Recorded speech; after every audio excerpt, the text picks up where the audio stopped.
G'day, I'm Dean. I should tell you a bit about myself. I'm, you know, what can I say? I'm a teacher. That's what I do as a profession. I have a family, wonderful wife, wonderful son who treat me really well, which is fantastic. I'm lucky there. Um, and yeah, I could say that I'm pretty happy with the things that I do at the moment. One thing that I was going to talk to you guys about, and I always talk to Andrew and I watch TED Talks and different talks all the time and think, man, I wish I could be just like those people. And she says, well, why don't you talk about something? And I keep saying to her, well, all of those people have done something to talk about. What can I talk about? And I'm always talking to her, and I'm also talking to my students about being an introvert. And it's funny because I talk to them a lot about my experiences and the different things that I do. And I talk to my wife as well. And so my wife challenged me and she said, you need to do a video. So I thought, why not? We'll give it a go. So I'm an introvert, and it's probably something that I've always known, but it's something that I'm probably embracing a little bit more rather than trying to be different to what I'm supposed to be. And I remember when I was growing up, people would say, you need to talk more.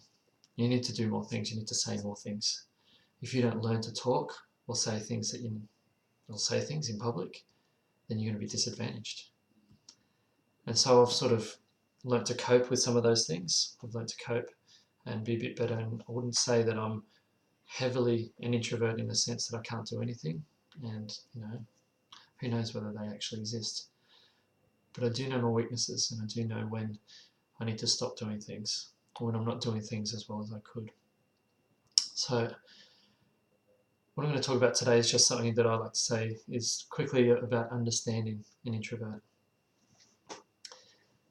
And the thing that I've learned the most about being an introvert is the fact that my social interactions with other people are more about them than it is about me. And when I talk about that, I talk about the negative interactions that other people might see. So for instance, you go to a party, you're sitting there, and this guy comes up to you, and you know he's an introvert. You know he's the guy who, when you're around, there's always that uncomfortable silence, doesn't talk much, and you find it really hard to strike up conversation.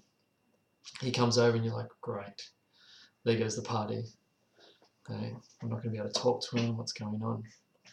But I wanted to let you know is that if that were me, and I was coming over to you, then that would say more about who you are than about who I am. And so let me give you a bit of insight into who I am, my inner world. And again, this might not be every introvert, but this is who I am. My inner world is sacred. Okay, so everything that happens inside of me, it's a place where I go for refuge. It's a place where I feel safe. And so when I'm not talking and I'm thinking, it's a comfortable space. Sometimes my family, my friends, my colleagues, even my students, they wonder why they can't see my emotions or changes in my emotions. And I heard someone say the other day, oh, there goes the Iceman. Okay? Because I don't show much change. And it's because, unfortunately, they don't have a camera inside my mind like you might see in the movie Inside Out. They don't see what's going on inside and the changes and the different emotions that I'm feeling. It's stuff that's rarely shared because it's so important to me and it's such an important space. What usually happens is I would share bits and pieces to different people, and it's almost like a taste test of my personality to them. And whether I share more, whether I share less, is gauged by a person's reaction. So if I feel a supportive, positive, and even an engaged reaction, so someone seems interested in what I'm going to say, then it prompts me to say more. It prompts me to be able to share more about myself. If it's the opposite though, I have the opposite reaction. If I'm interrupted, if someone doesn't really listen to what I'm saying, or someone speaks over me. And with my personality, speaking over me is an often occurrence. Then that causes me not to want to share more. Remember, my inner world is personal, it's sacred, and for me to share something about me, it's personal. Personal is sacred, which is important and needs to be protected for someone like me. Let me tell you about an experience I had not long ago. It was at a staff function, and we had to catch a bus there and back. And on the way back, we had to get the bus, and I was one of the last people on the bus. And for someone like me, that's a bit of a scary event, because all of a sudden I have to find a place to sit next to somebody that I need to talk to. And it's not bad to talk to somebody, but again, that's something about me sharing something personal. Now, I sat next to a guy. We hardly talked, or probably more, I hardly talked. And I'm sure he felt uncomfortable. And he probably thought, why would he be sitting next to me? Didn't have a conversation or anything. But let me tell you a bit about why I chose to sit next to him. When I got on the bus, my mind started thinking straight away, who am I going to share my space with? And even though I was last to sit down and he was already sitting there with his space, I would automatically think, who am I going to share my space with? Where I sit is my space.